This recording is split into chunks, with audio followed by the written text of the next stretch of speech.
Welcome to the 2016 Detroit Auto Show. Behind me is the 2017 Lexus LC500. The LC500 is, believe it or not, a production car. It looks a lot like the LFFC concept car that we saw here at the 2012 Detroit Auto Show. Right now it's only got one powertrain, a 5-liter V8 that puts out 467 horsepower. And the big news is that V8 is mated to a 10-speed automatic transmission. The LC500 should go 0 to 60 in about 4.4 seconds, which means it's an actual performance coupe, not just something that looks pretty, even though it does look pretty damn pretty to us. It's front engine, rear wheel drive, just like any performance sports coupe should be. And it has an impressive 52 to 48 front rear weight distribution. A lot of the body is high strength steel, there's a composite floor pan, and you can even get an available carbon fiber roof.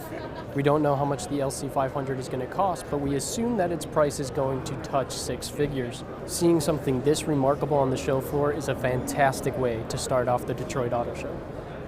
We're here at the 2016 Detroit Auto Show taking a look at the new Audi h-tron Quattro concept. This is Audi's hydrogen-powered vehicle. It powers 2 electric motors, one at the front and one at the rear, so making this in essence an electric Quattro, if you will. This car has a range of more than 370 miles to a fill-up, and it can be filled up in just 4 minutes, so that's pretty impressive. That's about what you'd fill up from a gas perspective. It also hits 0 to 62 in 7 seconds, so fairly spirited for a hydrogen-powered vehicle.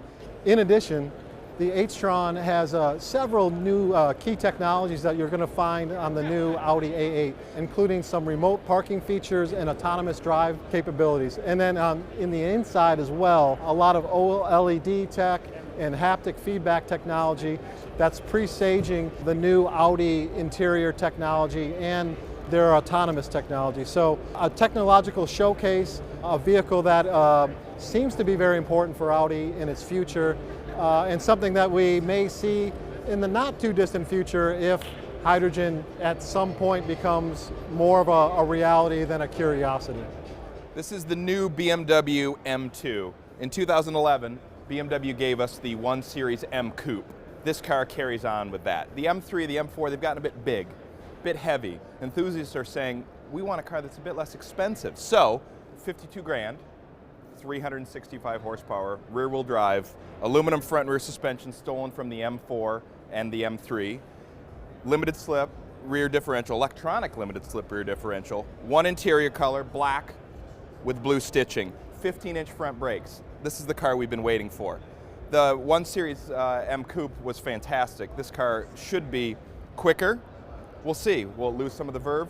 We'll see. We really like the M235i, and that car with a limited slip is almost 50 grand. This car's only 52 grand. I can't figure out why anyone is going to buy the M235i after the M2. Well, Volvo introduced its stunning new S90 rear drive sedan here at the Detroit show. Now wait a minute, it's not rear wheel drive, it's actually a front wheel drive car, but like the concept cars that Volvo has shown in the last couple of years, it's got a rear wheel drive style dashed axle. The 4-cylinder supercharged turbocharged engine fits sideways between the front wheels, and if you get the T8 plug-in hybrid version, some of the hybrid mechanism goes between the engine and the front firewall. That also provides extra crash protection, but it also gives the car a really elegant look. And that's especially true in this S90, which shares its platform with the XC90. Now, just like the XC90, the S90 will be available with the standard 2-liter supercharged and turbocharged 4-cylinder engine, making 317 horsepower. The plug-in hybrid version will make 400 horsepower. The interior is exquisite. It's just really nicely done, and it's full of beautiful Scandinavian-style wood and sumptuous leather. The S90 also adds Volvo's 2nd-generation Pilot Assist system. The car goes on sale this summer. We're looking forward to driving it. If it's anything like the XC90, it'll be a nice ride. This is the 2nd year in a row that Buick has had a big, exciting, surprise debut at the Detroit show. Last year it was the Avenir sedan, and this year it's this Avista coupe. It's a pretty great design, and it really gets us excited about Buick, and we think it might even have more potential for getting built than the Avenir did. It shares the same platform as the Chevy Camaro, and it takes its turbo V6 engine from the new Cadillac CT6. So it's clear that GM has the parts in its catalog to make something like this. We really hope they do, because it could be a huge image booster for Buick, even if it wouldn't necessarily sell as well as the new crossover that they're also showing here. The only real negative reaction we heard was that they didn't call it the Grand National. Forget about Town and Country. Chrysler's minivan is now called Pacifica. It's a name you might remember from a SUV sold about a decade ago. But this is still a minivan. 3 rows of seats, they fold down into the floor, all that kind of thing that families love. Now this van, the 2017 Chrysler Pacifica, is about 200 to 250 pounds lighter than before. But it's larger, it's more spacious inside, and it's got more features.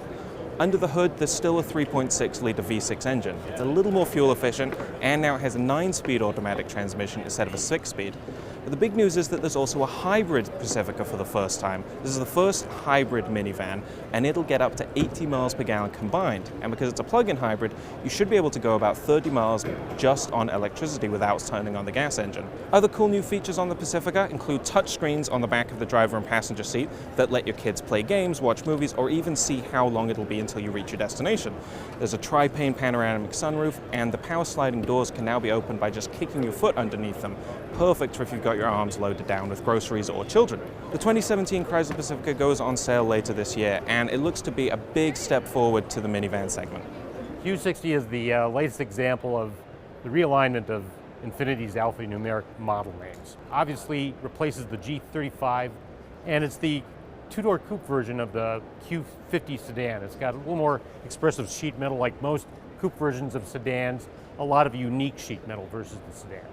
It will be available with 3 engines. The base engine is a Mercedes-Benz 2-liter turbocharged 4, or you have a choice of a 300 horsepower or 400 horsepower twin-turbo 3-liter V6. Coupe models are always fashion cars. They come and go, but they're very important halos to a premium brand like Infiniti. Infiniti expects and hopes to sell more than 200,000 units globally this year, and this car will add a little volume to that when it goes on sale this summer. 11 years ago, Honda introduced the first Ridgeline here at the Detroit Auto Show, but honestly it didn't do huge things in the marketplace.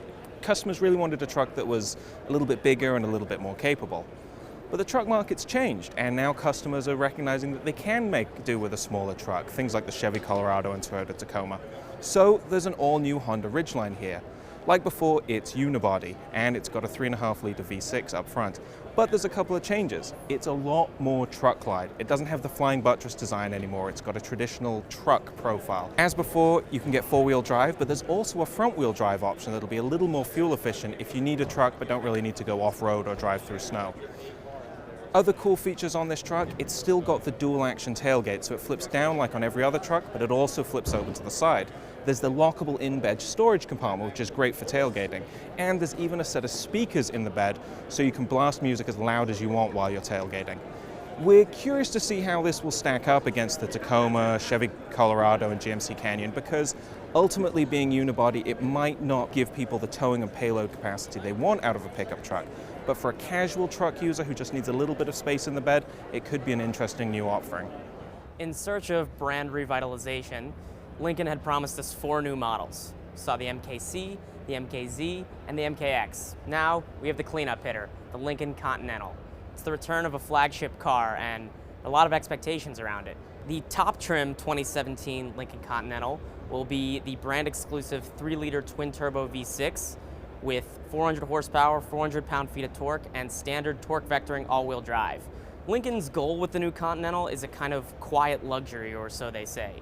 Their idea is that let somebody else do hood scoops and Nürburgring lap times. This is about simplicity, elegance, and clarity. And I think with this design, they've really achieved that. It might not be as wild or as crazy as some people might want for a new Continental, but they're trying to take the brand in a different direction. Lincoln's engineers also focused a lot on the interior of the car. It's all about providing a sophisticated experience. Part of this revised interior experience is the Lincoln Perfect Position seat.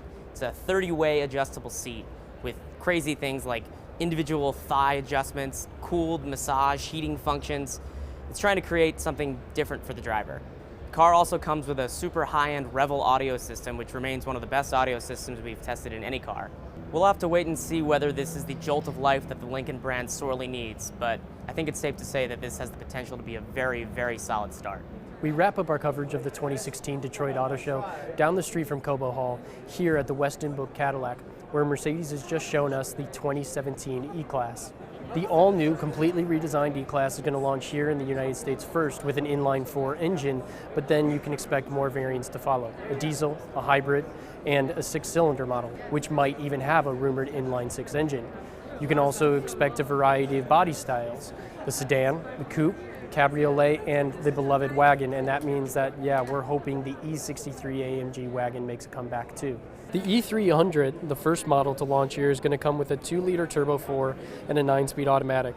The E-Class has been completely restyled to look more like the C and S-Class that bookend it. The interior of the E-Class is totally S-Class. There are two 12.3-inch widescreen displays, one in front of the driver and another in the center stack. And there are new touch-sensitive controls on the steering wheel that respond to smartphone-like swipes to call up various menus. The 2017 E-Class will be available with a suite of semi-autonomous driving features, including active lane change assist for overtaking maneuvers and a follow function that locks onto a vehicle in front and autonomously controls the accelerator, brakes, and steering. So there you have it, the top 10 cars from the 2016 Detroit Auto Show.